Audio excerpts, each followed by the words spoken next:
श्री स्वामी समर्थ। स्वागत आहे तुमचं माझ्या YouTube चॅनल मध्ये। आजचा दिवस तुम्हाला खूप छान सुख समाधानाचा जाओ ही स्वामींच्या चरणी प्रार्थना करते आणि आज या नवीन व्हिडिओला सुरुवात करते।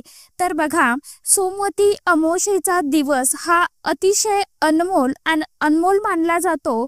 या दिवशी शिवलिंगावर धोत्र्याचं फळ अर्पण करण्याचं एक शास्त्रीय आणि पौराणिक महत्व विधी आहे। त्याचे फायदे देखील खूप आहे। त्यामागील जे काय महत्व आहे ते हिंदू धर्मातील धोत्र्याचं फळ अर्पण करणे ही एक प्राचीन आणि पवित्र परंपरा मानली जाते, जी आपल्याला संकटापासून मुक्ती देऊ शकते आणि तुमच्या जीवनात सुख, शांती, समृद्धी, ऐश्वर्य प्रदान करू शकते। त्यामुळे या सोमवती अमावस्येला अत्यंत पवित्र आणि शुभ अमावस्या मानली जाते। या सोमवती अमावस्येचं महत्व हे खूप जास्त प्रमाणात असतं। तर सोमवती अमावस्या ही हिंदू पंचांगानुसार एक अत्यंत शुभ दिवस मानला जातो, जो अमावस्या आणि सोमवाराच्या अद्वितीय संयोगाने निर्माण होतो। या दिवशी केलेल्या पूजा, सेवा, कर्म, व्रत आणि दान धर्मामुळे पितरांचे कृपा आशीर्वाद आपल्याला मिळतात आणि घरातील सर्व प्रकारच्या दोषांचा प्रभाव हळूहळू कमी होत जातो। सोमवती अमावस्या ही महिलांसाठी अधिक फलदायी मानली जाते, कारण हा दिवस पतीच्या दीर्घ आयुष्यासाठी आणि कुटुंबांच्या कल्याणासाठी, त्याचबरोबर पूजा आणि व्रत करण्यासाठी आदर्श दिवस म्हणून मानला जातो, ओळखला जातो। शिवलिंगावर धोत्र्याचं फळ अर्पण केल्याने घरातील नकारात्मक ऊर्जेचा नाश होतो। घरात सुख, समृद्धी, शांती नांदते आणि कठीण काळावर मात करण्याची ऊर्जा आपल्याला देवाधिदेव महादेव हे प्राप्त करत असतात। धोत्र्याच्या फळांचा धार्मिक महत्व म्हणजे जेवढं महत्व आहे तेवढेच फायदे देखील आपल्या या हिंदू धर्मशास्त्रामध्ये सांगितले गेले आहे। धोत्र्याचं फळ हे भगवान शिवाला म्हणजेच देवाधिदेव महादेवांना अत्यंत प्रिय मानलं जातं। अनेक पुराणामध्ये असे म्हटले आहे की धोत्र्याचे फळ दुष्ट शक्तीचा नाश करते आणि वातावरण देखील पवित्र करते। या फळांचा सुगंध आणि गुणधर्म हा नकारात्मक ऊर्जा नष्ट करण्यासाठी अत्यंत प्रभावी मानला जातो। धोत्र्यांच्या फळाचं खूप महत्व शिव महापुराणात देखील सांगितलं गेलेलं आहे। धोत्रा हे भगवान शिवांचे अत्यंत प्रिय फळ आहे असे मानले जाते की हे शिवाच्या कठोर तपस्येमध्ये तयार झालेलं हे एक काटेरी फळ असतं बघा। तर हे धोत्र्याचं फळ त्यामुळे देवाधिदेव महादेवांना अतिशय प्रिय मानलं जातं।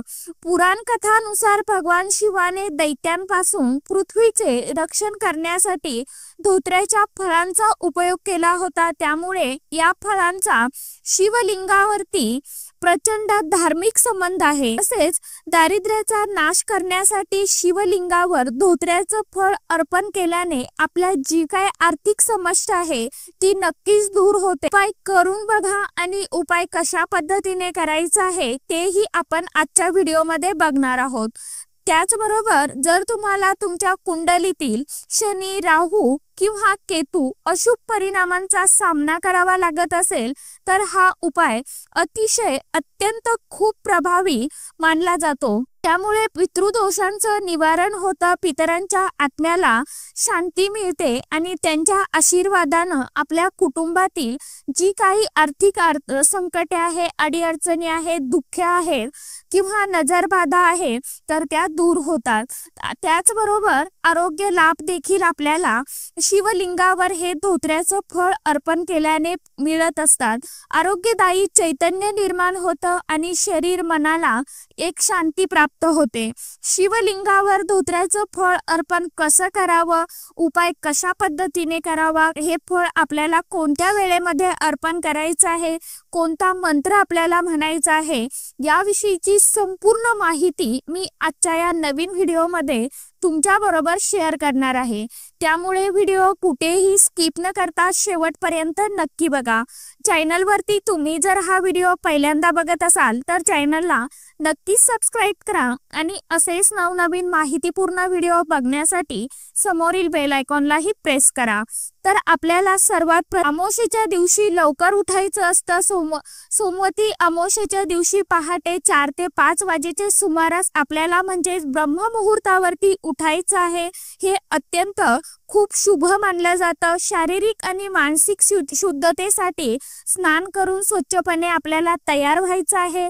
अंघोळीच्या पाण्यामध्ये थोडंसं गंगाजल टाकून हळद टाकून आपल्याला स्नान करायचं आहे। त्यानंतर आपल्या देवघरातील देवांची नित्य पूजा अर्चा प्रार्थना आपल्याला करायची आहे आणि मंदिरात जाऊन शिवलिंगावरती आपल्याला 1 लोटा जल आपल्याला अर्पण करायचं आहे। त्यामध्ये आपल्याला थोडेसे काळे तीळ टाकायचे आहे। उद्याच्या दिवशीचा उपाय कशा पद्धतीने करायचा आहे बघा।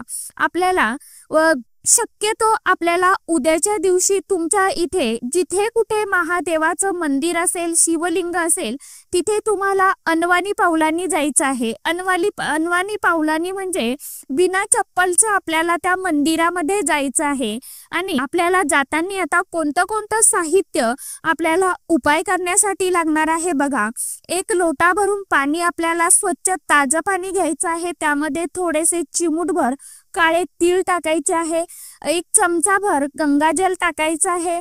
ते गंगाजल तुमच्याकडे जर नसेल तर गुलाबजल टाका। तेही नसेल तर कच्चं दूध आपल्याला शिवलिंगावरती अर्पण करण्यासाठी न्यायचं आहे। सोबतच आपल्याला चंदन न्यायचं आहे। लाल चंदन घ्या, पिवळं चंदन घ्या।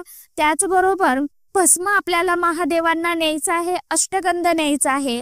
हळदी कुंकू देखील आपल्याला न्यायचं आहे सोबत। त्यानंतर आणि एक हे धोत्र्याचं फळ आता धोत्र्याचं फळ आता शहरी भागामध्ये ज्यांना नाही कळालं त्यांनी आपल्या थंबनेलला आणि टायटलला तुम्हाला फोटो दिसेलच। तो फोटो बघून तसं फळ असतं बघा। ते फळ अगदी तुम्हाला कुठेही मिळून जाईल। तर ते फळ आपल्याला उद्याच्या दिवशी शिवलिंगावरती आवर्जून अर्पण करायचंच आहे। तुम्ही कोणता उपाय करा किंवा नका करू, परंतु हा उपाय आपल्याला उद्याच्या दिवशी आवर्जून करायचा आहे। कारण ही अमावस्या वर्षातील शेवटची अमावस्या आहे आणि त्यातल्या त्यात ही अमावस्या जी आहे तर ती सोमवती अमावस्या आहे। या दिवशी महादेवांच्या पूजेला आणि माता पार्वतीच्या पूजेला खूप महत्त्व शास्त्रामध्ये सांगितलं गेलं आहे। त्यामुळे आपल्याला एक स्वच्छ फळ घ्यायचं आहे। ज्यांना आता हाच उपाय लक्ष्मी प्राप्तीसाठी देखील तुम्ही करू शकता। तर तुम्हाला काय करायचं आहे, एक धोत्र्याचं फळ घ्यायचं आहे। फळ आपल्याला चांगलं घ्यायचं आहे, हिरवं घ्यायचं आहे। ते खराब झालेलं घेऊ नका, एकदम हिरवगार फळ आपल्याला लागणार आहे। तर ते फळ आपल्याला धुवायचं नाही किंवा काही त्याला करायचं नाही। आपण जसं तोडलं आहे तसंच आपल्याला ते घ्यायचं आहे। आणि तिथे गेल्यावरती आपल्याला सर्वात प्रथम पहिले आपल्याला दिवा प्रज्वलित करायचा आहे। त्यानंतर आपल्याला धूप लावायचा आहे आणि आपल्याला सर्वात अगोदर आपल्याला तिथे गेल्यावरती आपले दोन्ही हात शिवलिंगाला लावून आपल्याला नमस्कार करायचा आहे। त्यानंतर आपल्याला तुम्हाला जर महामृत्युंजय मंत्र येत असेल तर महामृत्युंजय मंत्र तुम्ही म्हणू शकता किंवा ओम नमः शिवाय म्हणा किंवा श्री शिवाय नमस्तुभ्यम या मंत्राचं तुम्ही पठण करू शकता। हा मंत्र म्हणत तुम्हाला जो मंत्र सोपा वाटेल तो मंत्र पठण करत तुम्हाला त्या लोट्यातील पाणी शिवलिंगावरती अर्पण करायचं आहे। कच्चं दूध जर तुम्ही सोबत नेलेलं असेल तर थोडंसं पाणी शुद्ध पाणी आपल्याला शिवलिंगावरती अर्पण करायचं। त्यानंतर कच्चं दूध अर्पण करायचं। त्यानंतर आपण जो लोटा भरून पाणी नेलेलं आहे तर ते पाणी आपल्याला शिवलिंगावरती अर्पण करायचं आहे। यानंतर शिवलिंगाला तुमच्याकडे जर सुगंधी अत्तर असेल तर अत्तर लावून घ्यायचं। त्यानंतर भस्म लावायचं आहे शिवलिंगाला, चंदन लावायचं आहे। पिवळं लावा, लाल चंदन लावा किंवा अष्टगंध तुम्हाला लावायचा आहे। परंतु शिवलिंगाला आपल्याला हळदी कुंकू चुकूनही लावायचं नाही। तर आता हळदी कुंकू कुठे लावायचं, तर समोर जिथे पाणी खाली जातं पिंडीवरून तर खाली उजव्या हाताकडनं आपल्या गणपती बाप्पांचं स्थान असतं, डाव्या हाताकडनं कार्तिक स्वामींचं स्थान असतं आणि मध्ये अशोक सुंदरी मातेचं स्थान असतं आणि शिवलिंगाच्या खालीच तिथेच माता पार्वतीचं स्थान असतं। असा देवाधिदेव महादेवांचा परिवार असतो। तर आपल्याला जिथे आपली तुम्हाला स्थान सांगितलं तिथे तुम्ही कुंकू अर्पण करू शकता, लावू शकता, परंतु शिवलिंगाला आपल्याला चुकूनही कुंकू अर्पण करायचं नाही, लावायचं नाही। त्यानंतर आपल्याला पांढरी फुलं अर्पण करायची आहे। तुम्हाला जर पारिजातकाची फुलं उद्याच्या दिवशी मिळाली तर आम्ही तर म्हणेन आवर्जून शिवलिंगावरती अर्पण करा। त्याच सोबत गोकर्णाची फुलं देखील अर्पण करा आणि तुमच्या मनामध्ये जी काय इच्छा आहे ती इच्छा तुम्हाला व्यक्त करायची आहे, बोलायची आहे। आणि आता तुम्हाला कारण हे फळ या सोमवती अमावस्येच्या दिवशी इतकं प्रभावी मानलं जातं। अर्पण केल्याने आपल्या मनातील जी काय इच्छा असेल कठीणातील कठीण ती नक्कीच पूर्ण होते। हे महादेव हे भोळे बाबडे आहेत, ते आपल्या भक्तांची इच्छा लवकरात लवकर पूर्ण करतात असा कित्येकांचा भक्तांचा अनुभव आहे। तुम्ही उपाय करून बघा, तुम्हाला नक्कीच काही दिवसामध्ये या उपायांची प्रचिती येईल। हा क्षण पवित्रतेचा आहे। भगवान शिवाला संकटापासून मुक्तीची प्रार्थना करा। तुमच्या कुटुंबासाठी सुख समृद्धी मागा। शेवटी बेलाचं पान आणि फूल अर्पण करा। बेलपत्र भगवान शिवांच्या कृपेसाठी अत्यंत महत्त्वाचं मानलं जातं।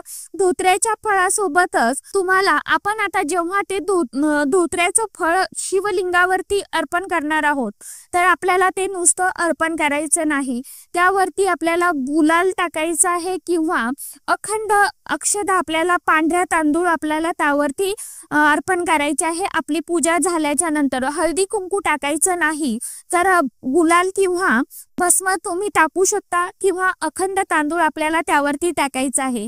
हाच उपाय तुम्हाला लक्ष्मी प्राप्तीसाठी करायचा असेल तर हे धोत्र्याचं फळ तुम्हाला हळदीमध्ये पूर्ण पिवळं करून ते शिवलिंगावरती अर्पण करायचं आहे आणि तुमची पैशाविषयीची जी काय अडचण असेल ती तुम्हाला व्यक्त करायची आहे। शिवलिंगावरती आपले दोन्ही हात ठेवून आपल्या मनातील इच्छा व्यक्त करायची, आपल्याला नमस्कार करायचा आहे आणि 3 वेळा टाळी वाजवून बम बम बोले बोलून आपल्याला अशा साध्या सोप्या पद्धतीने हा उपाय आवर्जून उद्याच्या दिवशी करायचा आहे। धोत्र्याचं फळ अर्पण केल्याने सोमवती अमावस्येच्या दिवशी शिवलिंगावर धोत्र्याचं फळ अर्पण केल्याने अनेक फायदे होतात। यामुळे राहू केतू आणि शनी दोष कमी होतो। तुमच्या कुंडलीतील अशुभ ग्रहांचा प्रभाव देखील कमी होतो। दुःख, चिंता आणि आर्थिक संकटांपासून आपल्याला मुक्तता मिळते। तुमच्या कुटुंबावरील संकट आणि अडचणी दूर होतात। त्याचबरोबर शांती आणि आनंद आपल्या घरामध्ये निर्माण होतो, यायला सुरुवात होती। घरातील वातावरण पवित्र आणि आनंदमय बनतं। आयुष्यामध्ये स्थिरता लाभते। गृह कलह आणि वैयक्तिक समस्यांना शाश्वत तोडगा हा सांगितला गेलेला आहे शिव महापुराणात। धोत्र्यांचा फळांचा उपयोग आणि त्याचे पौराणिक काही भक्त सांगतात की शिवलिंगावर धोत्र्याचं फळ वाहिल्यानंतर त्याच्या जीवनातील विशेष सकारात्मक बदल दिसून आले आहेत। त्यामुळे या परंपरेला खूप अनन्यसाधारण श्रद्धा आणि शास्त्राच्या आधारावर हे सांगितलं गेलं आहे। कारण हा उपाय खरोखर शिव महापुराणात देखील सांगितला गेला आहे। उपाय तुम्ही पूर्ण श्रद्धेने आणि मनापासून करून बघा, तुम्हाला नक्कीच काहीच दिवसामध्ये अनुभव दिसू लागतील। तर आजच्या व्हिडिओमध्ये इतकीच माहिती होती, कशी वाटली नक्की सांगा। व्हिडिओ आवडला तर चॅनलला आवर्जून लाईक, शेअर, सबस्क्राईब जरूर करा। परत भेटूया नवीन माहिती सोबत, नवीन व्हिडिओंसोबत। तोपर्यंत सर्व माझ्या YouTube परिवाराला श्री स्वामी समर्थ।